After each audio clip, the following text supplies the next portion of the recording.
raining already. Very not nice weather today, but um, the weather is somehow crazy in the world because Japan has a big again typhoons coming. Maybe come to a center of Japan. There's that again. Typhoons hitting the south. I hope we don't have any damage again. Um, I hope your country or the city or your town where you are is safe. Seems very, very not great weather all over the world. I think we should stop the air conditioner. It's a noise. So I'm going to go slowly. Oops, oops, oops. Oh, this is quiet. I was not in there. Okay, I'm going to check how John is doing, and we'll be back. Thank you so much for waiting.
Test.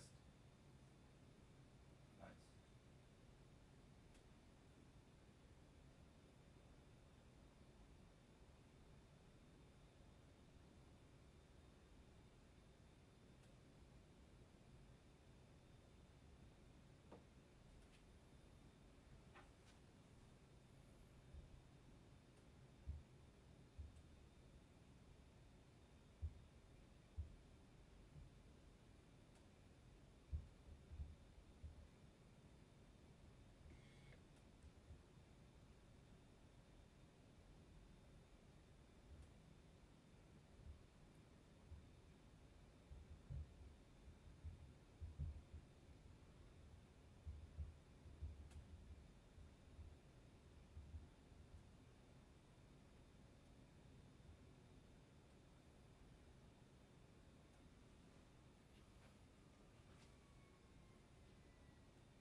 What is that? Maybe the. Hello. We're here now, but is there any problem with audio? Do you hear some weird noise or something? Because we're. Come on in, John. Okay. I think that was the maybe air conditioner sound was on or something like that a couple minutes ago. Okay. Okay. Just a second. Thank you for waiting. Oh gosh. Okay. It's a very, very tight schedule since school started in person. We're teaching in person. Go ahead. Okay. Oh, okay. Here you go. My coffee at least. Here we are. Oh, great. Everything's okay. That's amazing. So, here we are again. Welcome, everyone.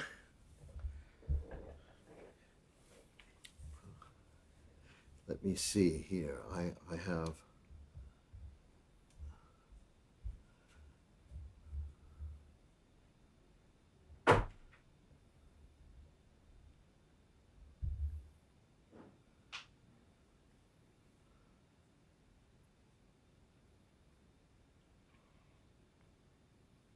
Okay, are we ready? Okay. So, once again, welcome. All the diehards who are watching this. I'm thinking, we are thinking that we will move to a different format, and I will write everyone about that. If we do, then this will be to perhaps put videos on YouTube and on our YouTube channel, so you can watch at your leisure. And I know that everything now is much busier than before, for us, for you, for everyone, as the world is trying to open up with not necessarily fantastic success in New York. In the schools right now, there are upticks of infections, and that, of course, is very disturbing. Even the schools where I work, there are, and in universities in Columbia, NYU, and I don't know anything about the elementary schools, etc. But we are definitely not out of the gloom of the pandemic, even though we try to be. I'm going to, I hope, do a little bit of a different format today also, and we'll see how that works, if it can be perhaps a little more streamlined than it has been. Can you actually hear me? Can you see me? Yeah? Do I look okay? Yeah. Oh, right. I don't know. It's like everything is kind of by a fly wire. That's the way to. So, I start with the COVID-19, and in Idaho now, the hospitals are so overwhelmed that what has happened is that they have actually, Thursday, this was yesterday, they announced, the Department of Health announced that has activated a crisis standards of care for the entire state. Now that's actually quite terrible. This is instituting a kind of triage, so to separate people who have the ability, let's say, to recover, and those who seem to be more sick. This request to expand crisis standards beyond North Idaho, which was before, to the whole state, was made by the St. Luke's Health System. Now, St. Luke's has major hospitals in Boise and Meridian. This is Idaho. Boise, I have a very special feeling for, And I think it's terrible what's actually happening there now. Seems like, at least from reading about it. Uh, so, this crisis standards of care, as I read, is a plan to strategically ration healthcare if hospitals become overwhelmed with the demands in front of them, which is what exactly happened. Uh, so, what that means, as it was saying, is that someone who is otherwise healthy and would recover more rapidly may get treated or have access to a ventilator before someone who is not likely to recover. This is just so, it's awful. Uh, and of course, this fellow Ryan Cole, who I spoke about last week, was appointed to the Central District Health Board in Idaho, and he disparaged vaccines, he disparaged the virus itself, and we see what's actually happening. Now, also, in according to Bloomberg, Southern Illinois has 0 ICU beds now, and Montana is overwhelmed, and Alaska also now, which was doing pretty well, which has a very small population. That's according to the Census Bureau, as I read. It has a population of just 731,000 people, maybe, give or take several. uh, and also the largest hospital in Alaska, in Anchorage, Providence, Alaska Medical Center, is also prioritizing treatment resources and care for patients most likely to recover. Uh, that's Providence. Anchorage is the largest city in uh, Alaska with almost half the population of the state, and it has only 3 hospitals because basically people were always healthy. And did not have procedures enacted early enough, including ventilation and specialized treatments for COVID, and also dialysis.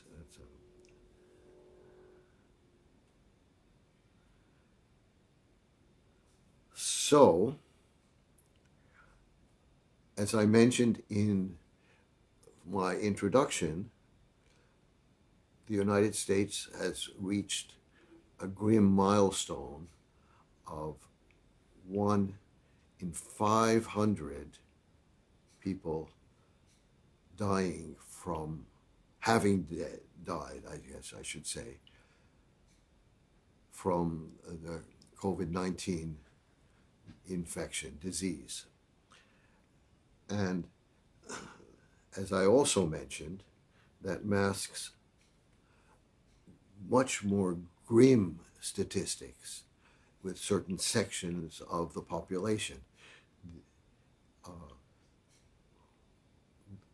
the age is from 85 and up has a statistic of as much as 1 out of every 35 people dying from COVID. Now, this does not include deaths from, excuse me, other diseases from other, it could be effects of old age. This is really has been somehow parsed out that these are from the COVID-19 infections. Native Americans have suffered tragically, and people in sort of lower economic strata also have suffered much more seriously than people who are in upper strata, which of course generally makes perfect sense because if you have a lot of money, you can hide, you can move to where there are very few people. You can also buy very expensive medical care. Uh, this is so. I will move on now, and as I also mentioned in the introduction, there's a new conservative coalition led by former Trump administration advisors. I don't go through their names right now. That's not important for what I'm talking about. They're launching a $10 million campaign to attack President Biden's economic package as it goes through Congress. Uh, this is the package to provide funding for infrastructure, funding for what we could call green technology, and also job support for the population of the United States. Uh, it's quite something, really. Now, what I would like to do now is just very quickly go through the problem with that the U.S. is facing once again in trying to institute a very progressive agenda, and that is let me find this out. Sorry, I'm trying to find my notes. So, yeah, well, I can do this. This is very simple. Yeah. So the problem, as they say, is that, well, how do you fund this? How do you fund it? And so the Biden administration says we're not going to fund this through uh, deficit funding, as they call it. In other words, increasing the deficit of the government. And in fact, you have Republicans now lobbying against raising the, we can call it the debt ceiling of the federal government, the deficit ceiling. Now, this is something which has been done every year uh, as a kind of uh, mechanical thing that they say, okay, we raise the deficit or the debt ceiling, then the amount that the government can so-called borrow, but it's not actually borrowing the money, as I've talked about quite often. And the threat not to pass the debt ceiling actually holds the country in hostage in a way, because it does not allow the the government to increase spending for programs that it, and in fact most of the population of the country, thinks are absolutely needed. So, uh,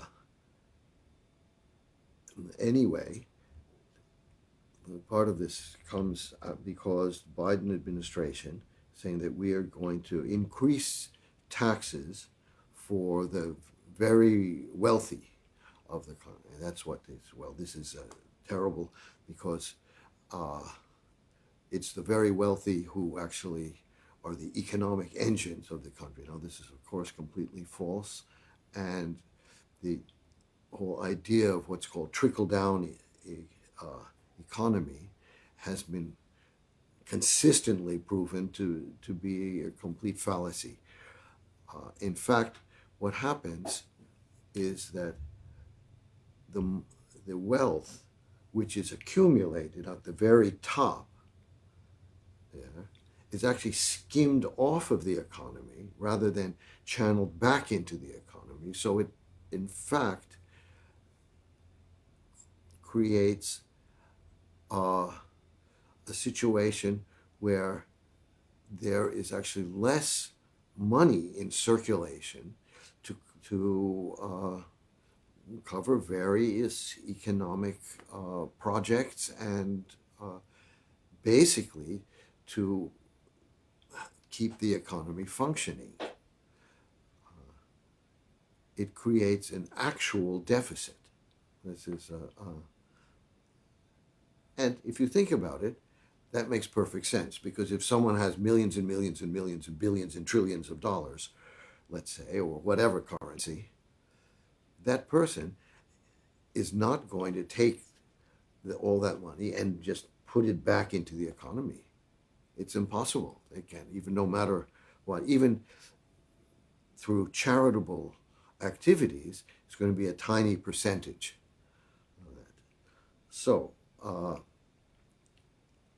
that's one point here.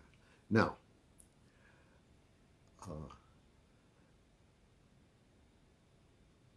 the amount of the price tag of this spending package, of this infrastructure measure, that the Biden administration is trying to push through, is measured at around $3.5 trillion, which sounds like an unbelievable amount of money, over 10 years.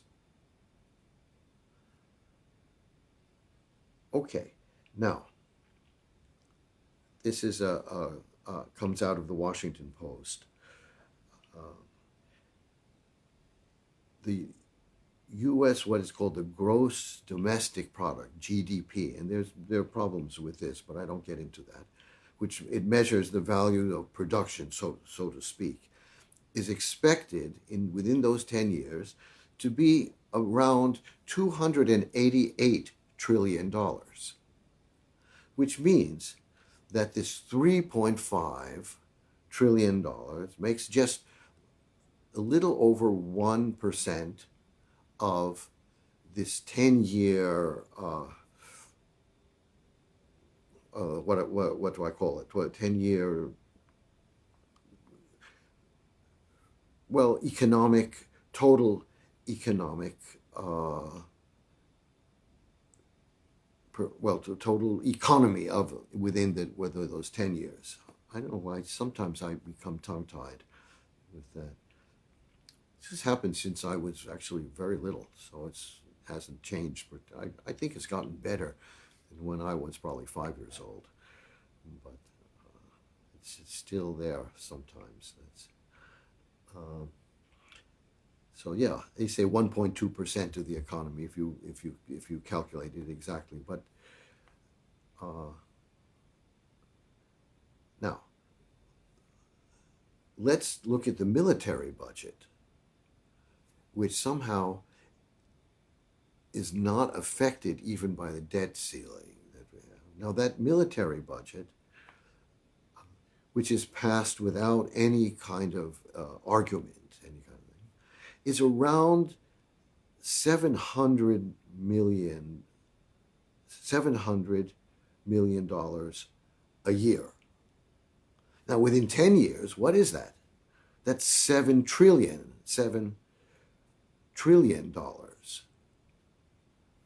which is easily twice the amount, at least 7 trillion, because 700 million is actually more than 700 million a year, but it goes up and down along those lines. And if we figure just the same yearly expenditure for the military, what we see is that it's more than twice the expense of this outrageous infrastructure project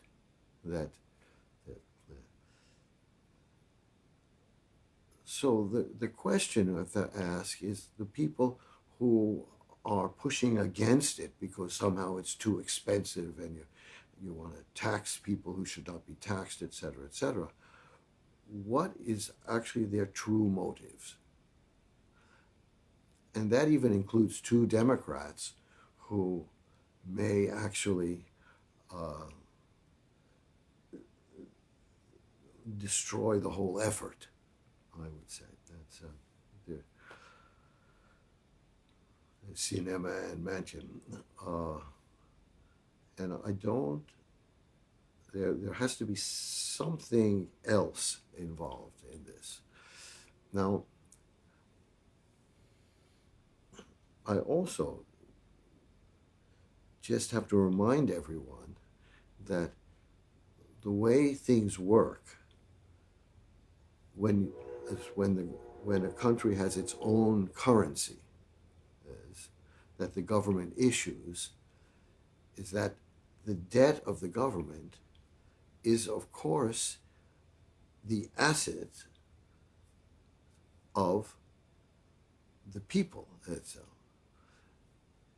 And also, as I've mentioned, we've seen it time and time again. Whenever the government has balanced its books, it's a recession has followed.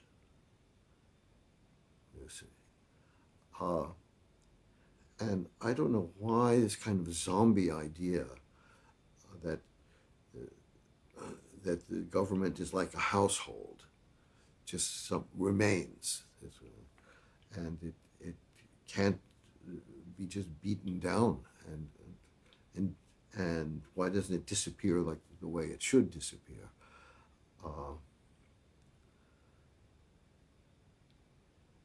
so even the issues of climate change, which is really, I mean, we can feel it in New York, I think, even now, that things are not quite the same, even now.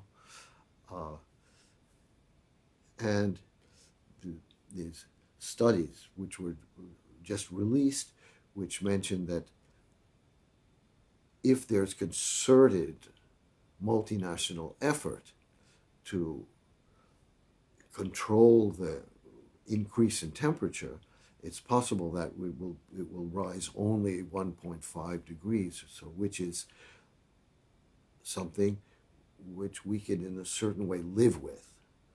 But if that's not possible, it will keep rising to a level which is completely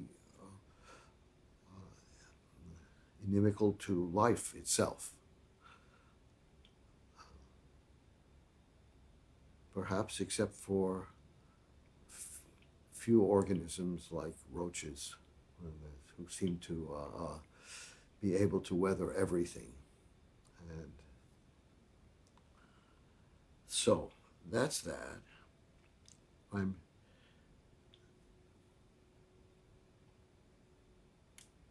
Let's see if I have something else here before I move on.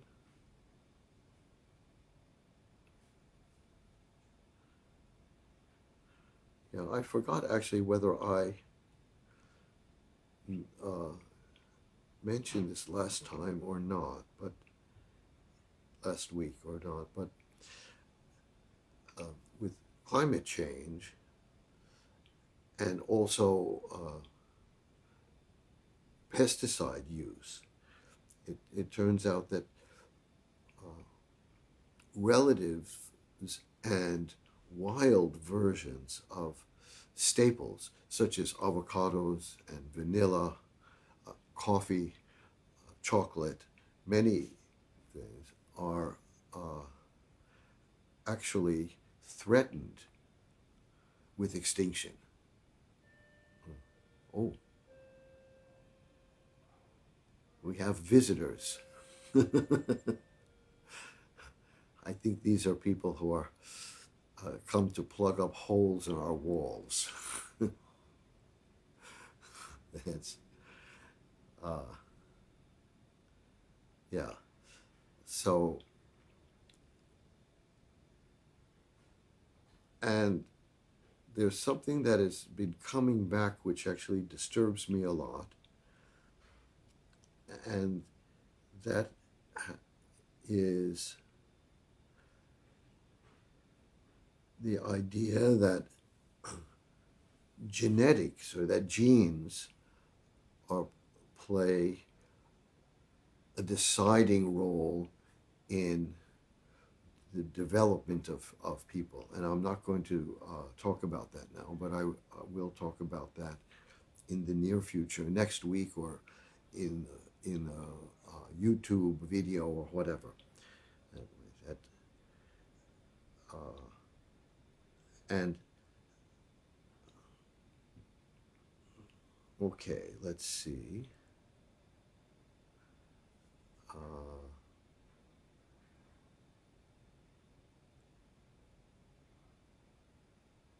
yeah, this I've already done. So I'm going to move on now, and instead of continuing my harangue, I will move actually to a clarinet subject. Let me see. Uh, yeah, and I mentioned about the warm up to the warm up that I'm doing, and what do I mean by that? And let me put this away, but I'm going to come back to this actually. But so I'm doing my clarinet stuff sort of in the middle now, but I'm trying to be very. Let me put this here. This here. So I can speak in a bit of a more animated way. Yeah, here we are. Okay, so what do I mean by the warm up to the warm up? This is actually just a kind of funny little group of words that I put together. But, oh, what was that? Oh no, let me, this is something I thought that I turned off the sound of this, but I didn't. This I can do. So that should be all.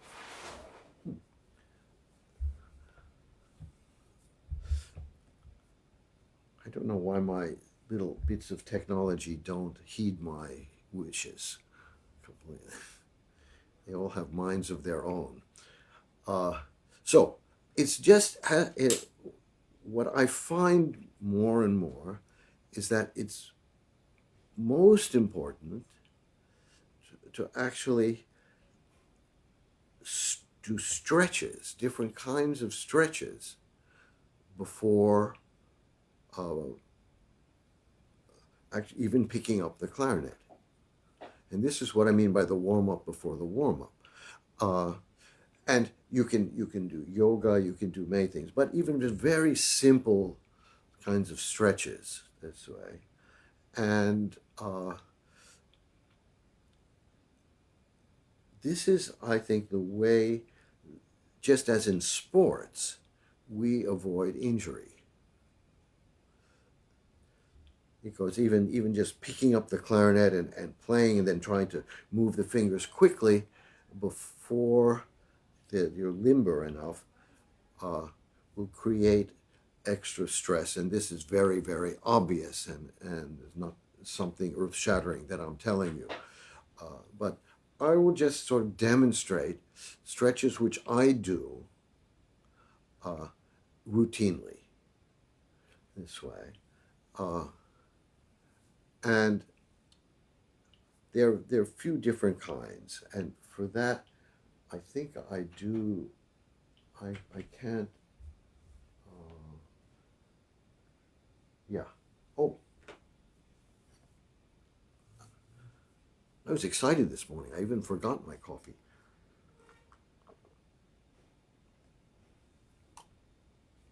But this is better. Okay, so the first is and I mean my fingers. I'm my body is what it's called hyperelastic, which is both good and bad. Uh,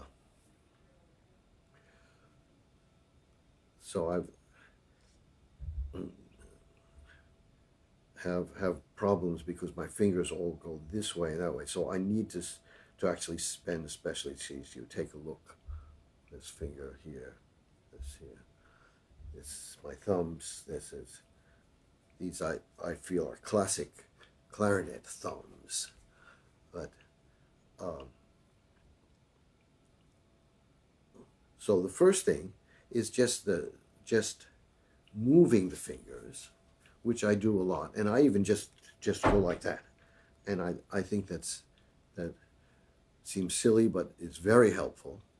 And I also do different kinds of finger stretches, like this here, and even here, things like that. This way, and even this our Vulcan greeting, and but this and that, then with both hands, and so all these things. Only you can do it. Yeah, well, you don't have to do exactly what I'm doing, but the idea of stretching, and then the other thing I like to do is actually take one hand and actually stretch here, the other hand. So, and I think that this kind of stretching this way, I've already shown exercises with the rubber bands that, to to exercise the lifting of the fingers, but this is just stretching here, you see. And I think this is very important to stretch around here because we have here, it's our carpal tunnel, goes right through there. It's very small. And if the compression of the can lead to what's called carpal tunnel syndrome and that problem. So we have that. The idea of the shoulders. Yeah. So we can grab here and then I grab here. And I'm sure that there are many of you who have much more involved stretches than what I'm doing, and you're thinking, well, this is so silly, but it's actually anyway. So here, so I put this in the back here, and then I stretch here. And the thing to do is you start just one, here, and then you hold after you've done a few of these. And I'm not very methodical in the numbers that I do, but myself, but just that way. So I do this again here, and this is, I think, one of the most important stretches.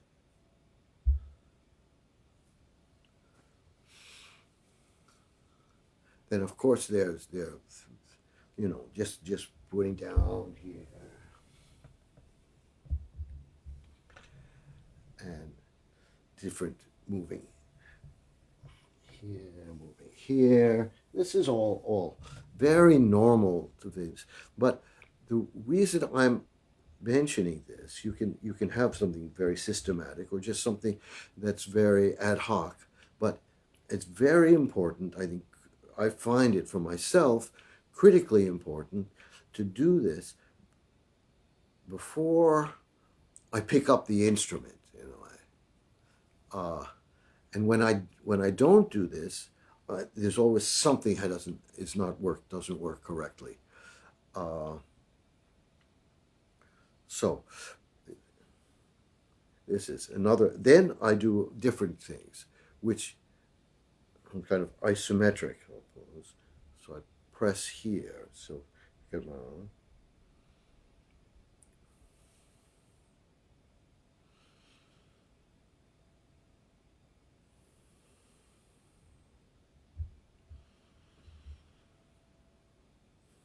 And I pull also.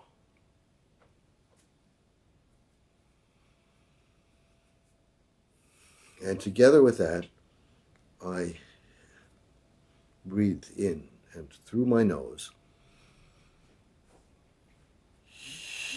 And then I will often do this.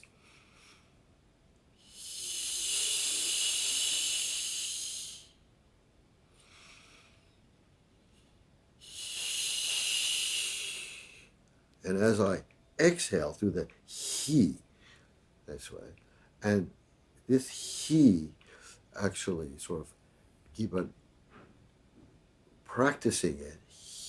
It's something I do throughout the day as well. But when I exhale in this kind of exercise, I pull.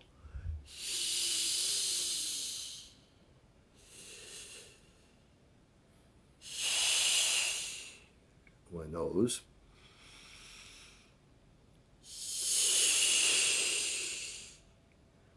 And the interesting thing, if you breathe in through your nose, you will just normal. You will find that the tongue lies on the roof of your mouth.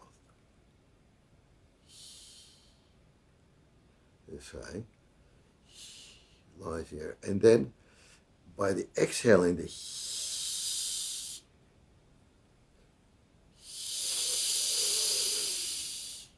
the back of the tongue stays on the and the front pulls down.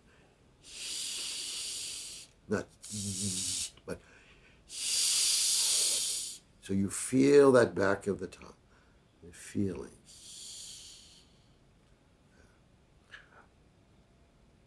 Now, something else that I like to do without the clarinet is I like to use my hands and let's say these two fingers to visualize, since I can't see inside myself, to visualize what's happening to my tongue when I'm, so that he. So I feel that this is my tongue. And I think this is a wonderful thing about our bodies, that we can actually have very, it's more than, I should say, it's even more than a connection. There's kind of a unity of our different muscles. So that if I go, yee, yee, yee, and I feel that that's what I'm actually doing, yee. And then I do something, yeah, yeah. So here, this is the front of the tongue, and I pull it down, yeah, and I feel it's like this. So I visualize, yeah, what is actually happening inside my mouth. Okay, now there's something else that I do. This is another, which is this, and this is also something I find quite important. Remember the stretch with the rubber band.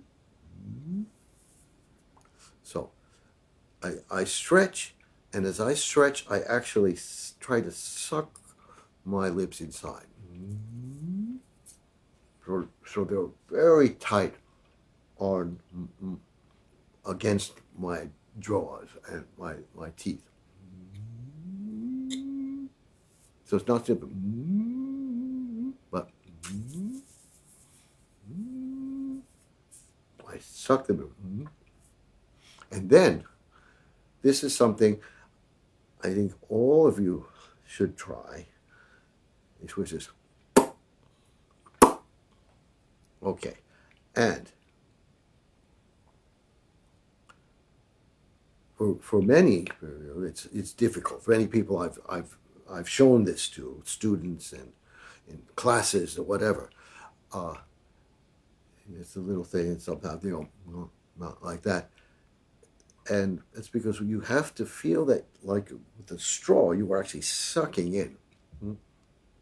and you keep sucking, but so the dish is very strong, and you hold it.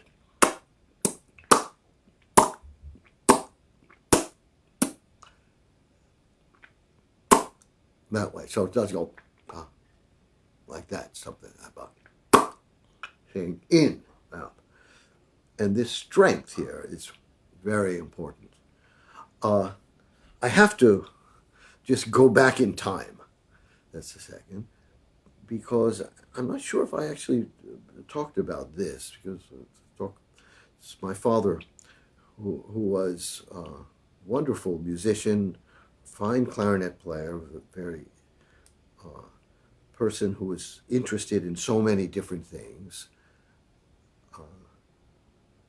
He started training me from, I don't even remember when exactly. So I may have been 3 years old. And the first thing he did, he said, go like this and make an embouchure. This is one of my earliest memories, which was that way. So this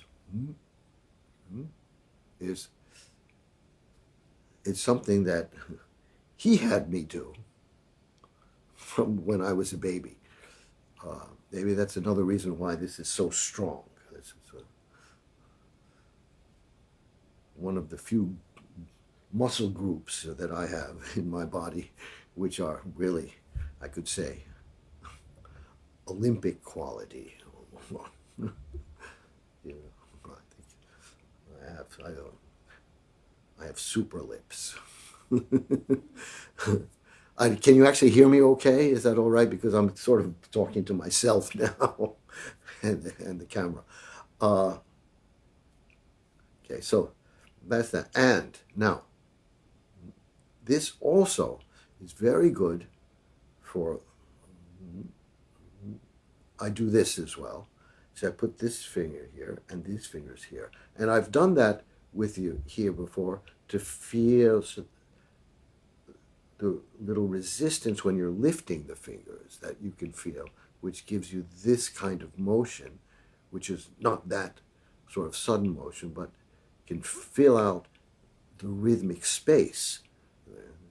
But also, this can be here because I'm trying to, this is my lips, let's say, and I'm trying to open them, but the same, I'm sorry, no, I made a mistake.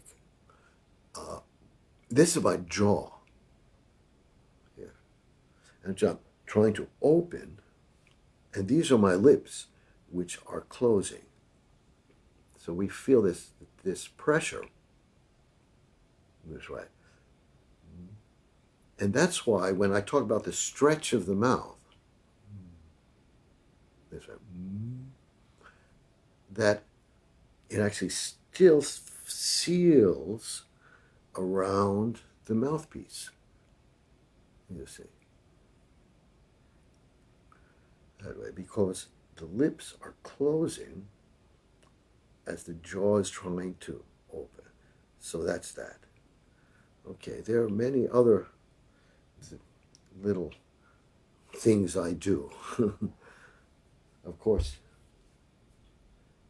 before I actually play, the most important thing I do is have coffee. But that's just me. And I mentioned earlier how I think this recurrence of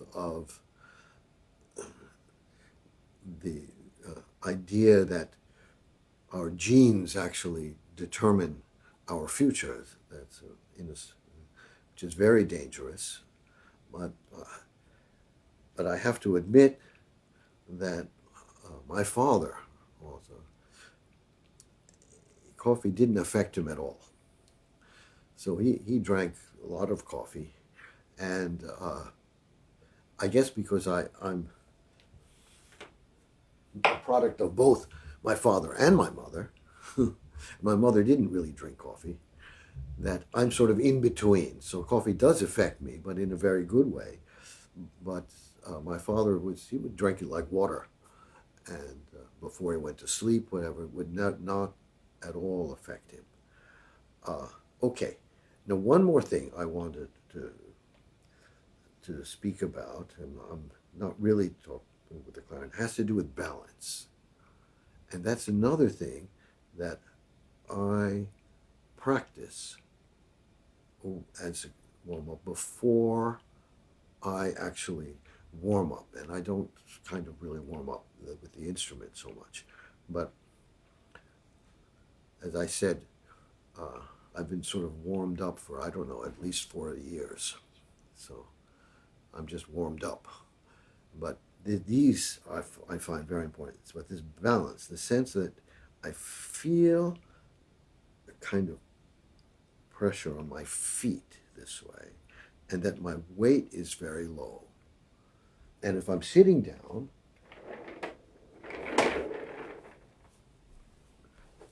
as I mentioned, I try to feel the same way.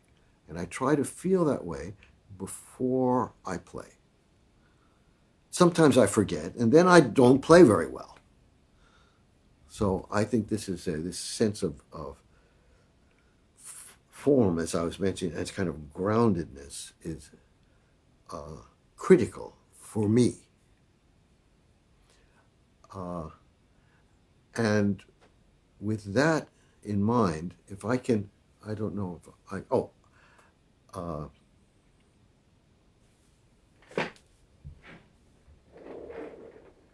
I come back. 1 second.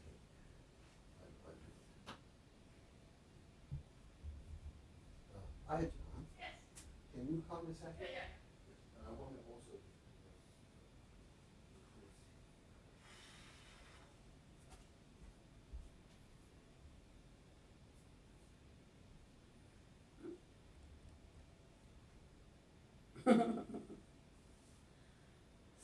Still bad weather.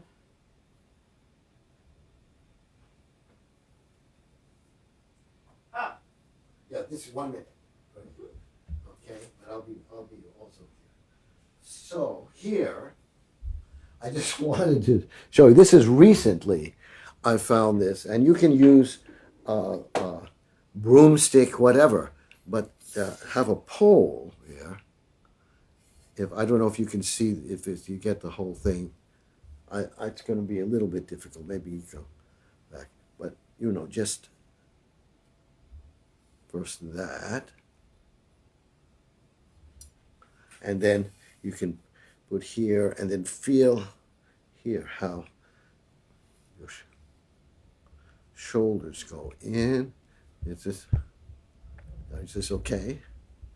Yeah. You can feel that way. That way. All this, it's very, very useful. And I got this fancy thing, but you don't need a fancy thing. You just need some kind of a pole to do this. And it also very, very, very useful because it just sort of limbers you up, and then it helps the fingers also because we are connected throughout our bodies this way, and tension around here, I think, is always reflected finally in tension here at the end. So enough of this. I put this back. Uh-oh.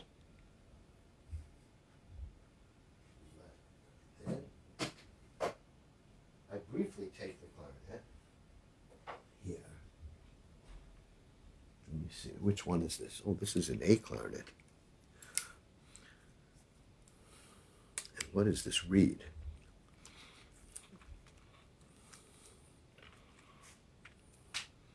And for this, I need an assistant. So here, and you have to trust me that this is actually real, but here.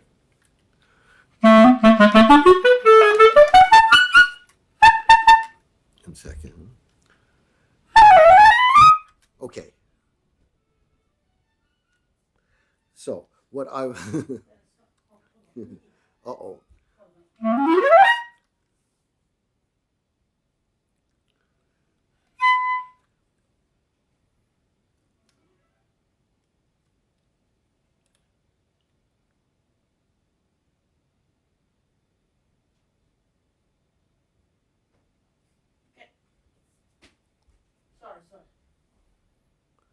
Okay, so now, may I introduce my assistant? Yes, yes. What do you want to do? Yeah, come this way, and maybe if you go back a little bit with the. Okay, because I wanted to talk about the balance of the instruments, which I have talked about. You have to go a little farther that way, okay? And I'm just going to play, and I want you to try to push me back from here. From here like that? Yeah, like this, just from here, like that way, okay?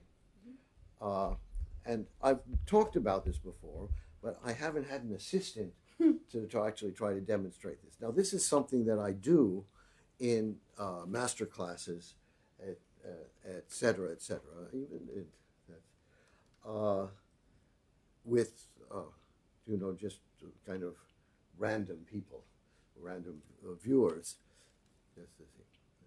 So this is not random, but so you have to trust that it's actually real. Okay, so if I play, for instance,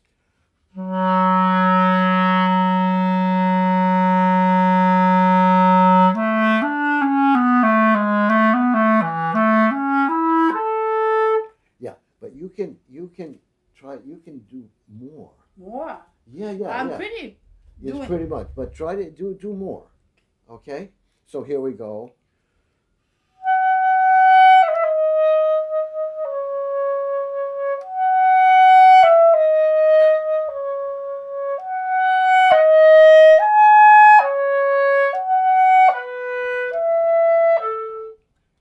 You can't move me. I see. You see? I should try to move you? Yes. I thought I should be in the balance. No, okay. you want to try Let's to do move it again. me. Let's do it again. Let's do it Okay. again. Pushed you. Yeah, that's the point. Okay. Okay, you have to go a little farther back. Why?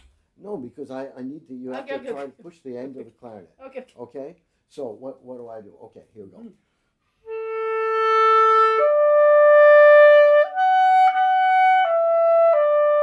I'm so scared. Why are you scared? It's not going to work. No, I'm doing that. Yeah. I'm sorry. Do that again. It's not going to work. Yeah, it's okay. I can do.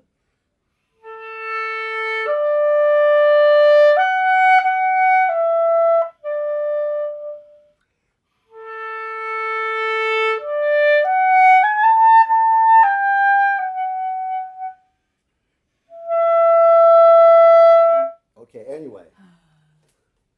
Yeah, you see, you can't push me. That's the point. And it's not that I'm some kind of Superman.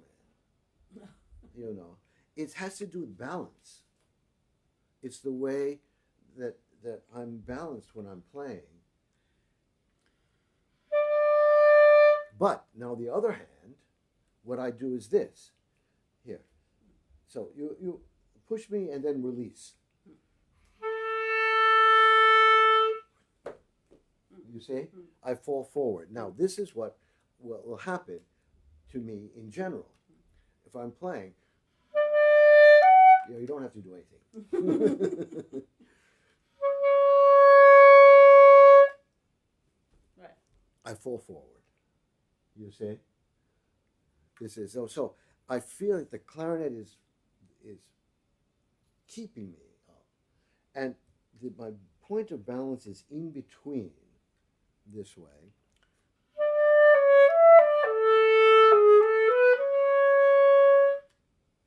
That way. And that's also why when I say you take the breath,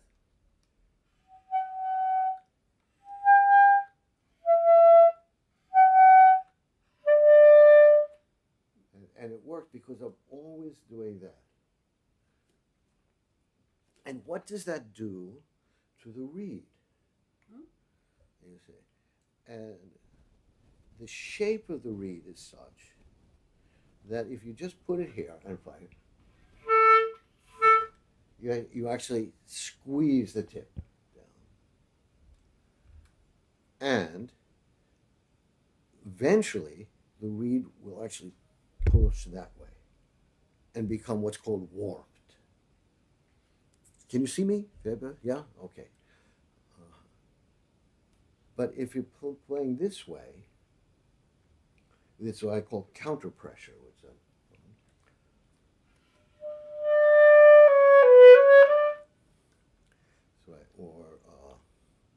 What's another? Shuma?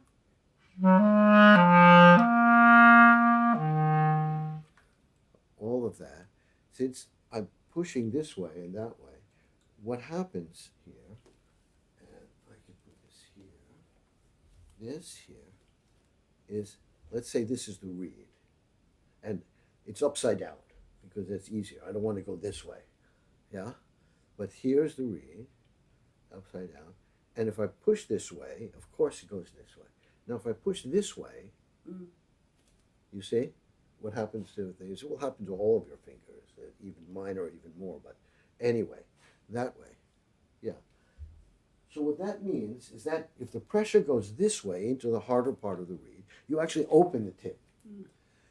Now that has an added advantage. It's not simply that the clarinet will speak immediately, which it does, but your reeds will last longer. Even to the point that maybe you won't need plastic reeds. Which I've been hearing more and more about. They must be unbelievably great, but they're not for me. Anyway, so this is what I wanted to talk about right now with the clarinet. And I hope that it's been kind of useful to people, even though it's very, very, very elementary. But I haven't finished because now I want to move on. Thank you very much. Okay. I want to move on, and I want to move back to my harangue. But I'm going to speak just very, very briefly, I hope,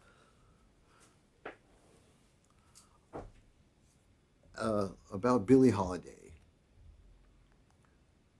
one of the great musicians of the 20th century, remarkable singer, and even I came to the world of jazz quite late, but there are certain people have been anyway very influential for me, and she was one of them. But not only Billie Holiday, I wonder. And I was reminded of all of this when I watched an interview with Noam Chomsky, and I talked about that last week. But Noam was talking also about the so-called war on drugs in the United States, and that got me to remember actually a book which I had read quite a while ago, I have to say, and I'm going to show it to you. I hope that I have it. Let me see. Yeah, here we are. Yeah. Yeah. Whoa. Yeah. It's called Chasing the Scream. Okay. And this is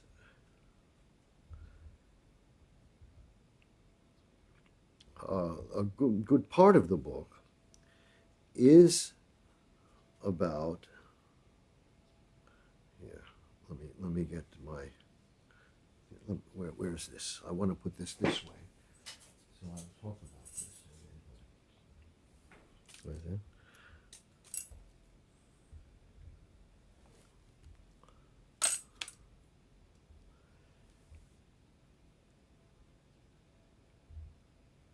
Yeah. A good part of the book about three people.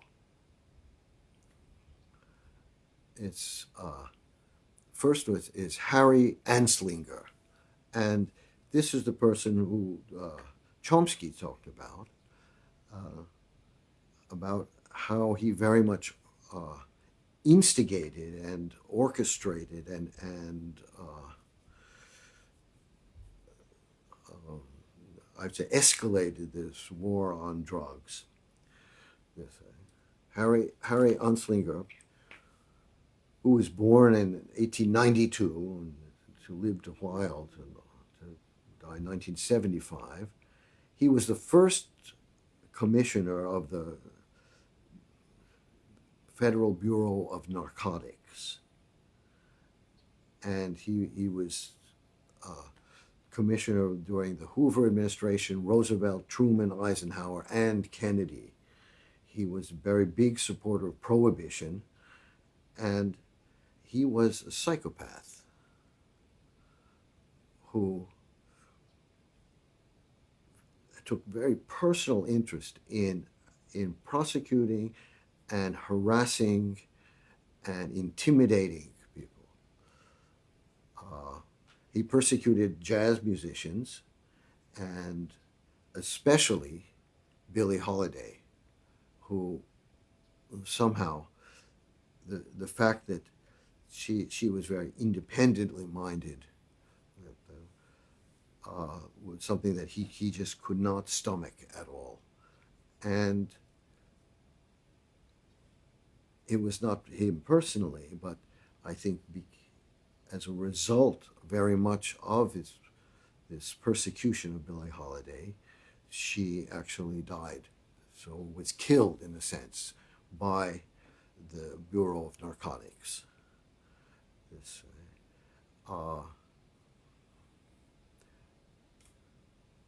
now, Billie Holiday, of course, one of the great things, I'll just give you a short biography of her. Her name was actually Eleonora Fagan, or Fagan, I'm not sure how to pronounce it.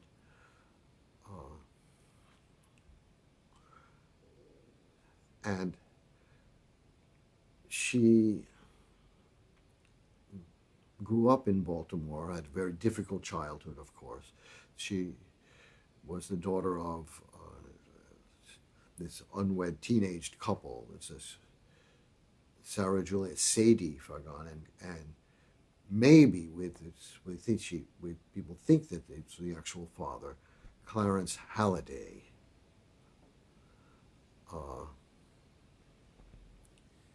I don't really need to particularly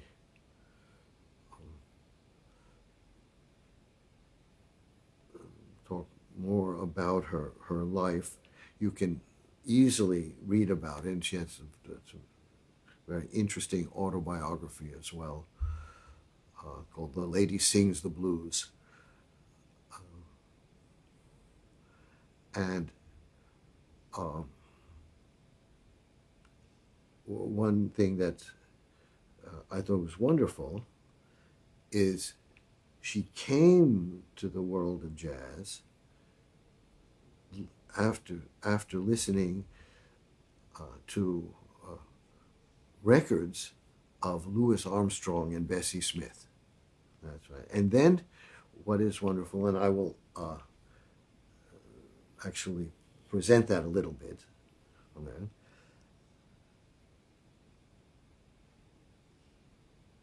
She actually collaborated with Armstrong, and they became actually quite good friends. But Anslinger was untiring in this persecution of her.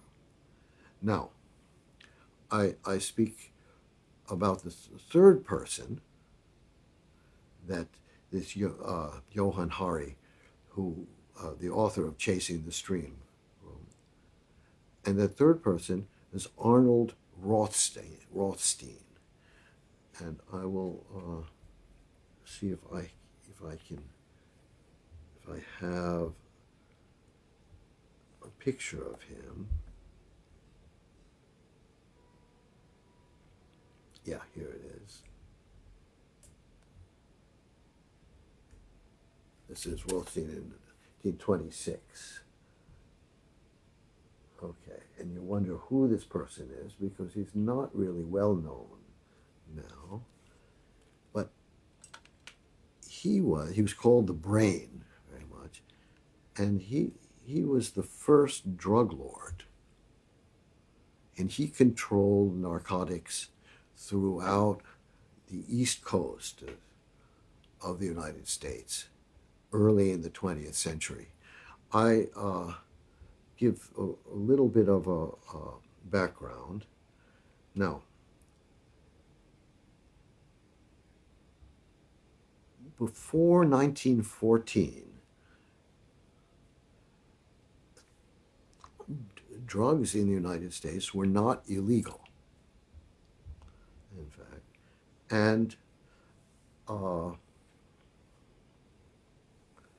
then in 1914, there was what's called the Harrison Act, which actually criminalized drugs like opium, heroin, etc., opioids.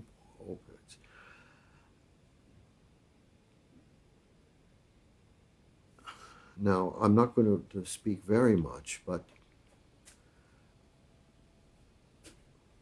what we had earlier on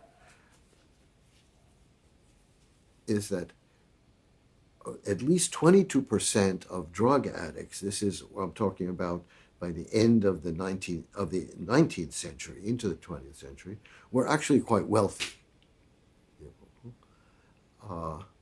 And around 6%, this all comes from the book that I just mentioned, around 6% only were poor.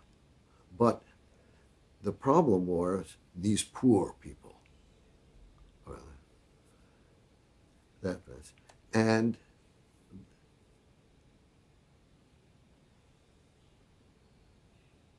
they were at that time rarely actually criminals, of course, because since addiction was a disease, considered to be a disease, and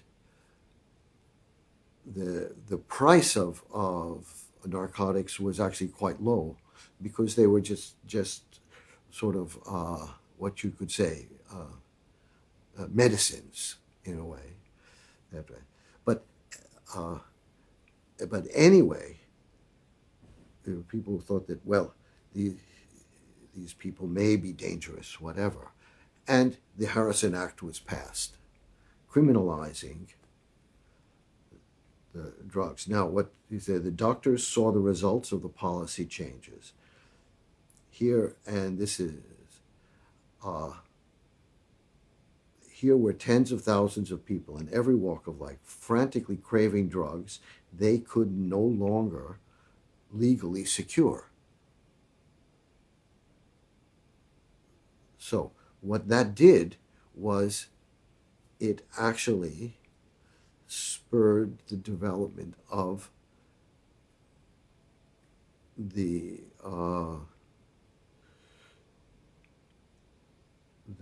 criminalization, well, the criminal element supplying drugs at incredible prices that way. And the person who understood that first was Arnold Rothstein, who was he was like this kind of proto-mafioso, we can call him. That's right. He was a kingpin of the Jewish mob in New York City, and he was the mentor of people like Lucky Luciano, Meyer Lansky, Frank Costello, others who took over the various criminal families in New York. And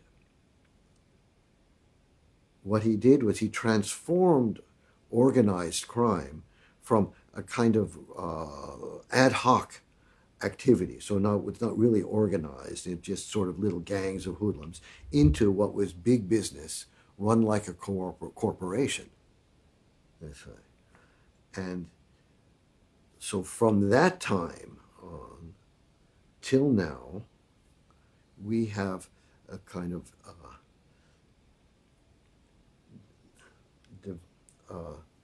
development of corporate crime, we can say. Okay, now what Arnold Rothstein was able to do, though, is he would corner the market. But in 1928, he was killed by a creditor of his who he didn't pay, and the it it was no longer able to that there was no one, I say no, just one person who could take his place. So it was fractured, and then you started to have wars among various criminal factions as well. Okay, so it's enough of all of this kind of stuff. Why am I talking about this? Be, uh, Simply because, oh, actually, I should mention, let's go on just a little more. Here I go. Hold it.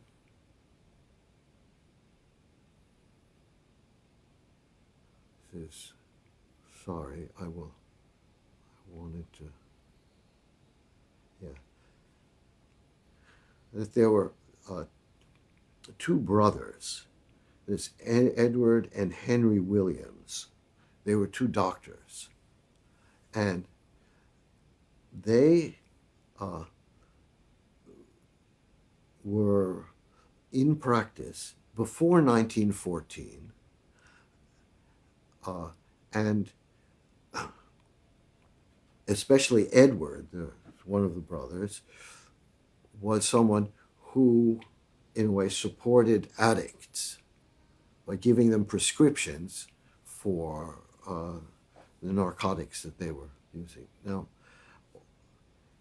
Now, then, when the Harrison Act was enacted in 1914, there was a loophole, which was that for medical reasons, the doctors could prescribe that.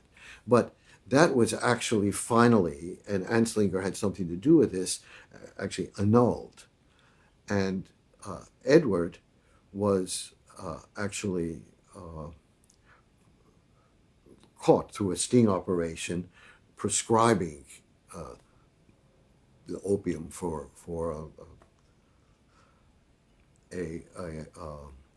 somebody there, and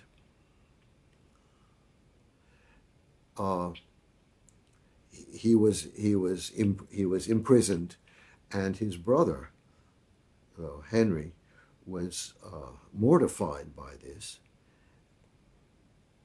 and went about trying to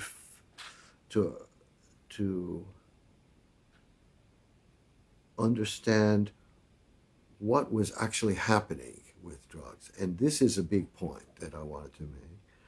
And he actually published a book where he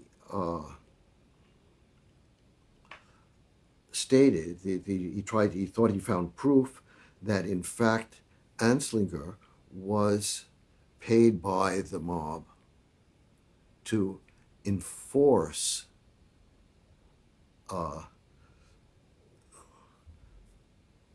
criminalization of narcotics so that the mob could maintain control of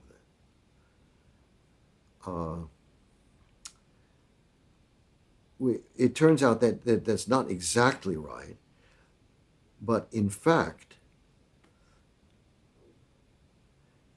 one of his, I would call henchmen, this is in Los Angeles, and he was the person who actually finally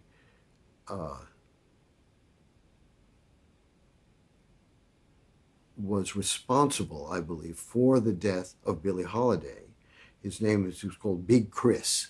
He was an agent, worked also undercover, and that he was, in fact, working for a notorious drug dealer whose name was Wu Sing. And he was taking cash from drug dealers and, in turn, shutting down what was at the time the heroin clinics. So these clinics were not simply supporters of heroin use, but they were clinics where people would go and would actually be cured of addiction, let's say, but by the use of whatever, progressively limiting narcotics use, et cetera, et cetera. But so anyway, this big Chris was taking money from these drug dealers to close down the medical exception to the criminalization of drugs this way. Okay, uh, this is, and what you have because of this is an escalation of all of this to today. And uh, I'm also reminded of a book by Peter Drucker. This is, I'll show you this book, which I read a long, long time ago. And this, let me see, I have to find it. Yeah. This is called The Unseen Revolution. And it's an interesting book. At the time,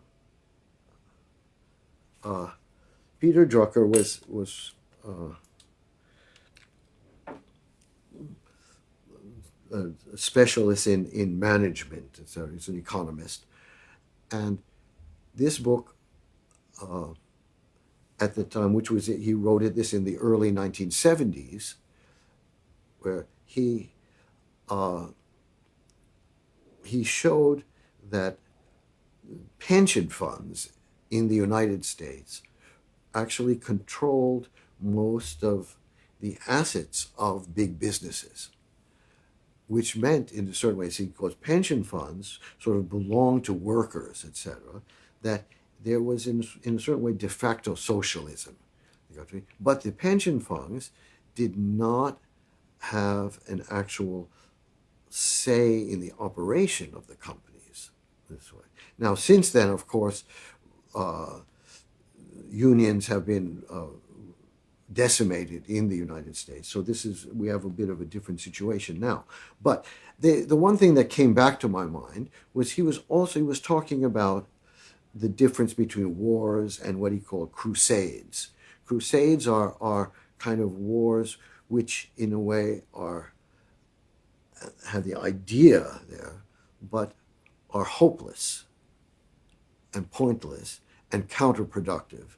And the big war at that time that he mentioned was this war on drugs, which, in fact, when we look at what was happening in the United States with going into Latin America, defoliating fields, creating widespread misery in the name of eradicating drugs, which only, actually, because the only possible economic way of surviving was through criminal activity and drugs.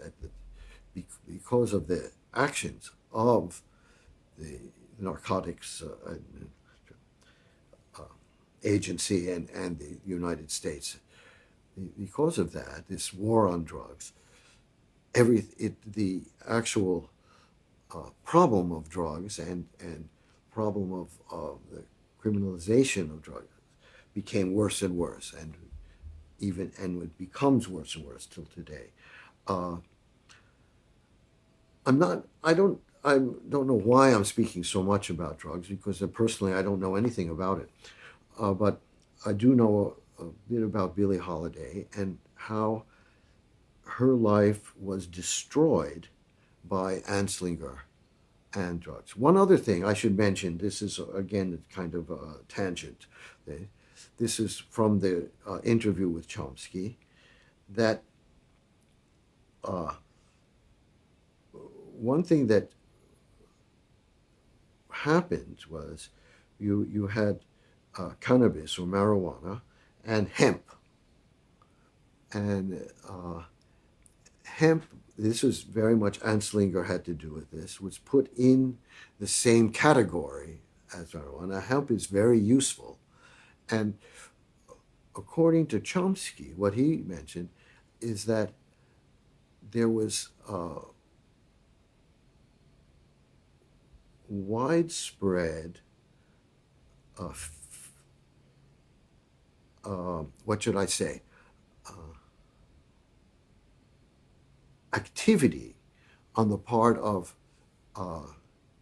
especially plastics companies and sort of synthetics to somehow demonize hemp, which was an alternative to them. And but hemp was very much in Canada, very much, and this way.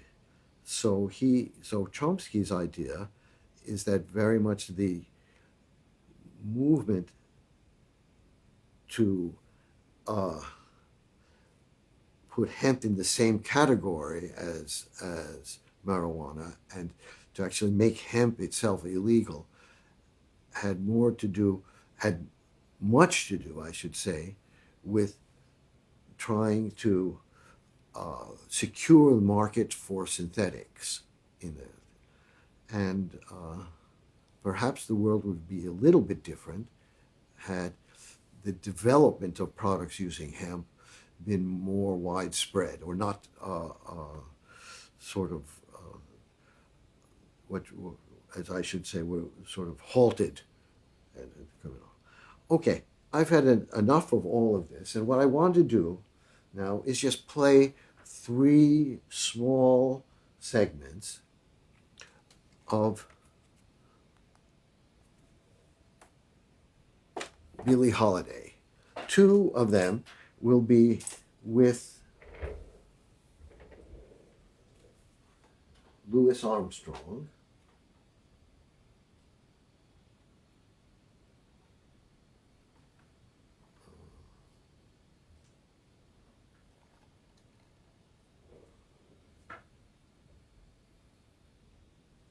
Let me see here.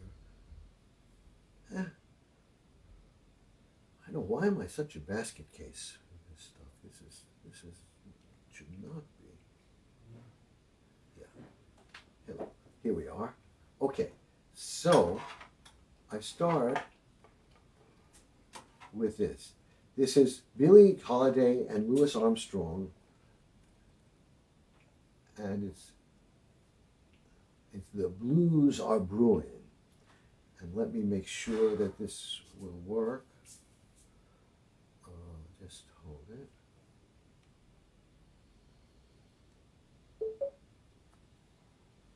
Okay.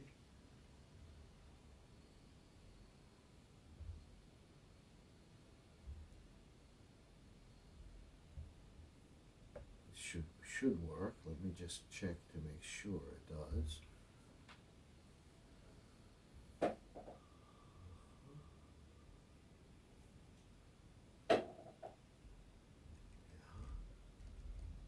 Okay. And here we are.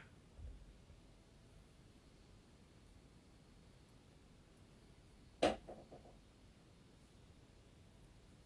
you can see.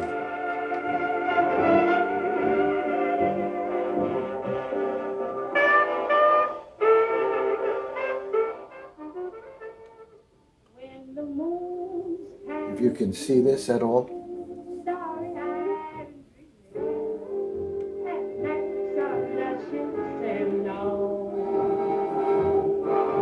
If you're kind of lonely and all by your own, then nothing but the blues are brewing. The blues are brewing. When the wind through the willow blows across your pillow and tells you sleeping is wrong. If love goes a-thirsting till you feel like bursting, then nothing but the blues are brewing. The blues are brewing.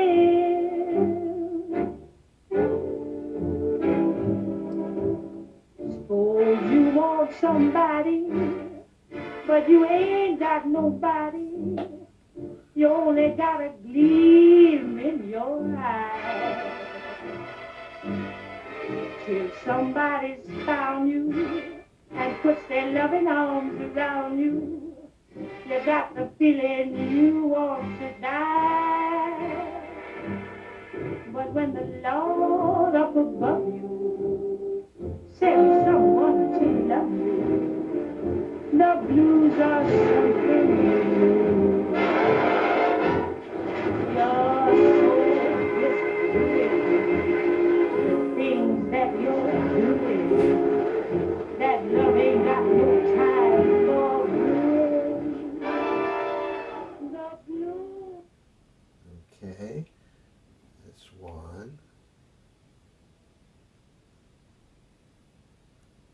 And here, let's see. Yeah, that's the one I did. Here's this other one. 1 second. No, this one. Yeah, this is also with Louis Armstrong, My Sweet Hunk of Trash. It's a really great. And here, 1 second. Yeah.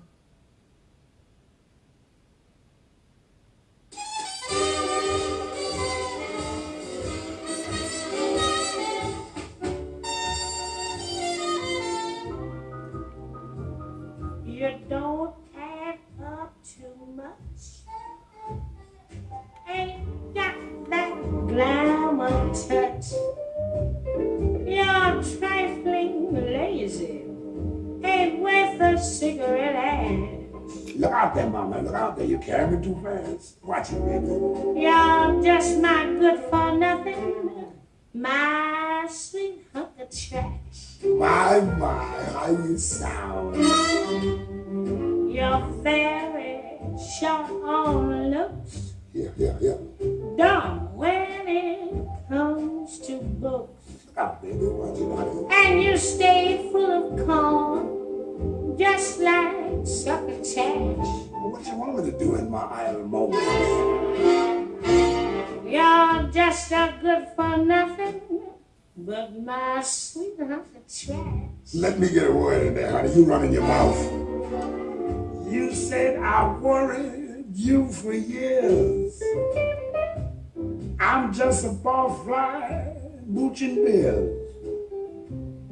While you sweat over a hot stove, slinging heads. Wish my fingers right down to the elbows. Yes, I may be good for nothing, but I'm still your sweet hunk of trash. Forced to admit it, baby. You said I spread my love all around, and with the chicks all over town. But how can I when you keep me broke so I can't spend no cash? Yes, I may be good for nothing, but I'm still your sweet hunk of trash. Listen here, Pops. You know you lie about your youth. I don't lie, baby. I'm just careless with the truth. That's How all. careless can you be? Oh, no. With all young chicks, you try to make a flash. No, baby, it ain't like that. No. But you're still my good for nothing, my sweet hunk of trash. Now when you stay out very late, it sure makes me mad to wait. How come, baby? 'Cause you come home too tired to raise just one eyelash. Yeah, what is it, baby? You're just good for nothing, but you must be hunk of trash. Yes, indeed.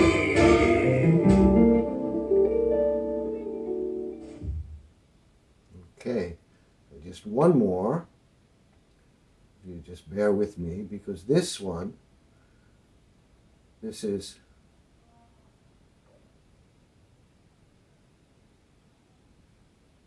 Strange Fruit. That's it.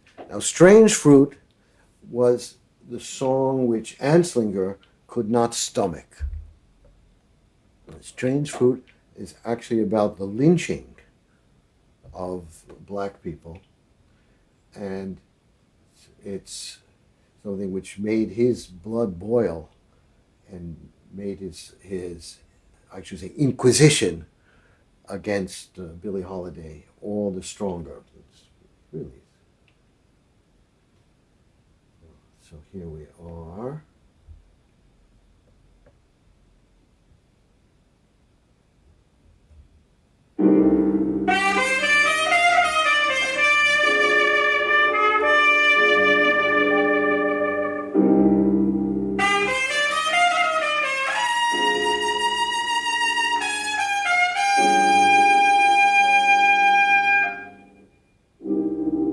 Southern trees bear a strange fruit, blood on the leaves and blood at the root,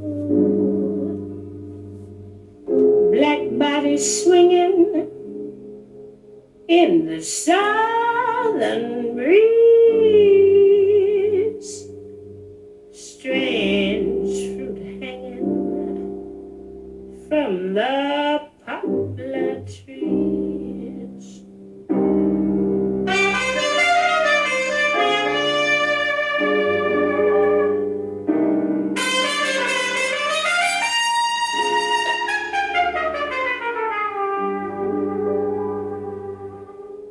Pastoral scene of the gallant South, the bulging eyes and the twisted mouth, scent of magnolia, sweet and fresh. Then the sudden smell of burning flesh. Here's a fruit for the crows to pluck, for the rain to gather, for the wind to suck, for the sun to rot, for the tree to drop.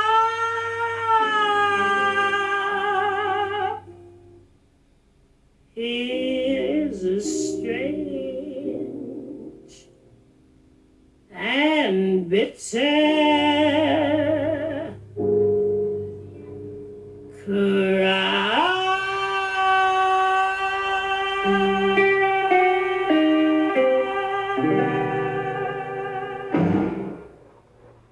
That's Strange Fruit.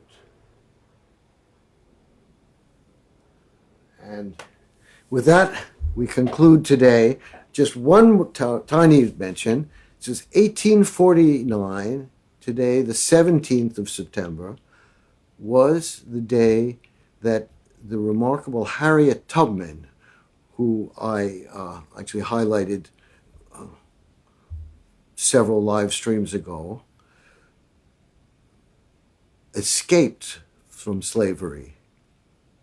Harriet Tubman, as I had mentioned, one of the prime movers of the Underground Railroad, who actually helped many black slaves escape slavery, escaped herself today in 1849. And with that, take care, everyone. And I will update you on what's going to happen with this live stream. We'll stream, maybe not live, but we will stream. Bye-bye now.